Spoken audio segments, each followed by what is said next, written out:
Hola!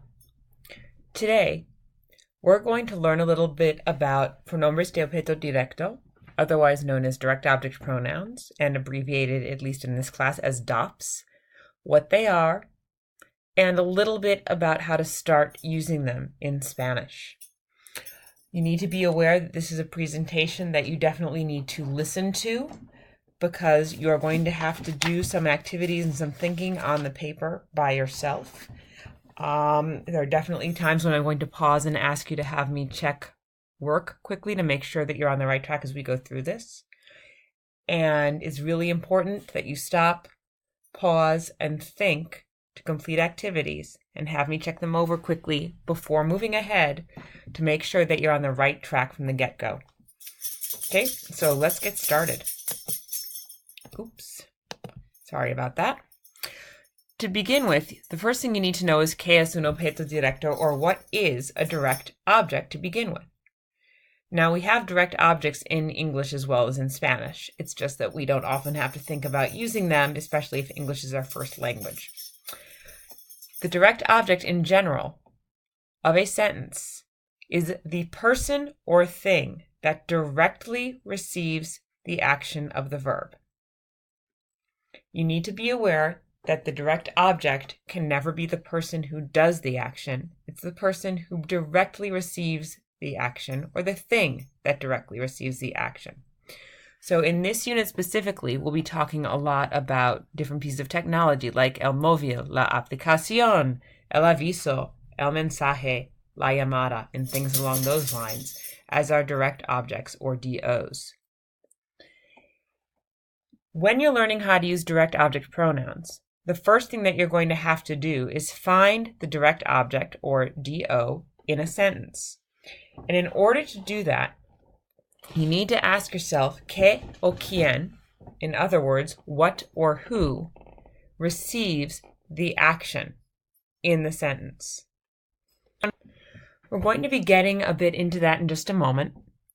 But before we get into finding them even, I want us to stop the video for a minute and take a look at the why do we use them section in the middle of the first page. And you're going to complete a couple of activities before we proceed with the actual slides themselves. So in the first page, you're instructed to look at the conversation between Papa and Pablo, which is mira la conversación abajo. And it asks, ¿hay un sustantivo que se repite? Is there a noun that is repeated? And we're looking for a noun that's repeated multiple times. And in this case, in some cases, the noun is followed by an adjective. What you want to do is take a look at this section, see if you can find that noun that's repeated. And you want to make sure that you either highlight it or circle it or underline it to make sure that you've got it down every time, because it may come in handy in a moment. Once you think you found the noun, raise your hand and I'll come around quickly to make sure that you're all set.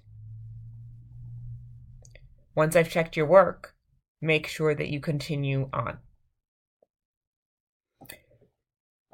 Now that you found the noun that's repeated and had me check your work, what we want to try to figure out how to do is to avoid repeating that noun by replacing it with a pronoun, in this case, which is a direct object pronoun. And as mentioned beforehand, the first thing you need to do is find the direct object of a sentence. So I'm going to walk through ejemplo A, the first example, at the bottom of página una, the first page with you. And after that, you should write down the answer for ejemplo A, but after that, you should try B and C on your own. And once again, have me check through your work before moving on to the remainder of the slides. Okay? So for ejemplo A, at the bottom of la primera página, página una, you see the sentence, Yo compré un móvil nuevo. Yo, in that sentence, it's the subject. That's the person who's, or thing, who's doing the verb. Compré, I bought, is the verb, which leaves us with un móvil nuevo, which is the direct object of this sentence. And you'll notice as well that it asks at the bottom of the first page to find the direct object of the sentence. You can also ask and answer yourself the question below. ¿Qué compré yo? What did I buy? The answer is still un móvil nuevo. You'll notice that I also picked up the article un and the adjective nuevo when I mentioned the direct object of the sentence. Whenever you are replacing a noun that is a direct object, you also are replacing any articles and any adjectives that are being used to describe that object. Give B and C a try, B and C, on página 2. Write down what you think the direct objects are of each sentence, and then call me over to do a quick check of your work, because being able to identify the direct object is the first step to make sure that you're able to do this. Okay, now that we're ready to move on, of course things got a little crossed out here and it looks a little wonky. Beautiful, not. But one thing you need to be aware of is you need to be able to figure out qué son los pronombres de objeto directo. What are they? And you'll notice we have them in English as well, okay? Once again, you want to write down it's a pronoun that can replace the direct object of a sentence. So they have a very specific purpose. They do translate directly into English, and you'll notice that the English is given to you in the chart. So for me, you want to write down me. For you, informal, you want to write down te. For him, her, you, or it, because there are direct objects for it, we have lo or la. For us, we have nos. For you all, in España only, we have os. And for them, or you all, we have los and las. For our purposes at this point in time, they're usually going to be in front of the conjugated verb in a sentence.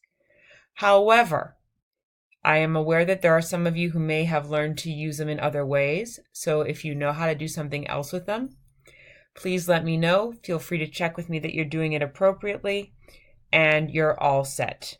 But if you're uncertain as to how to use them, putting them in front of the conjugated verb in a sentence is always a good way to go.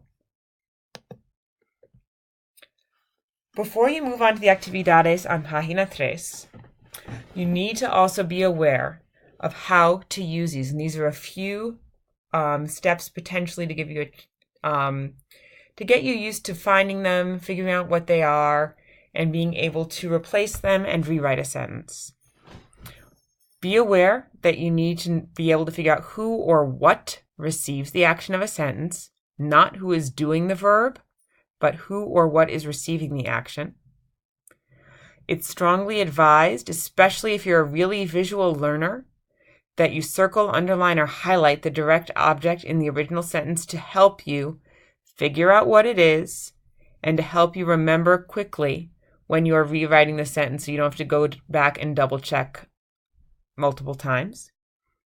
And also, when you rewrite the sentence, you make sure to put the direct object pronoun before the conjugated verb. Give the activities on página 3 a try. If you are able to go right through this, then certainly call me over and have me check when you're done. If you need assistance, once again, please call me over as well. If you're waiting for me, I would strongly advise that you do some of the practice activities or practice the vocabulary on Quizlet. Gracias.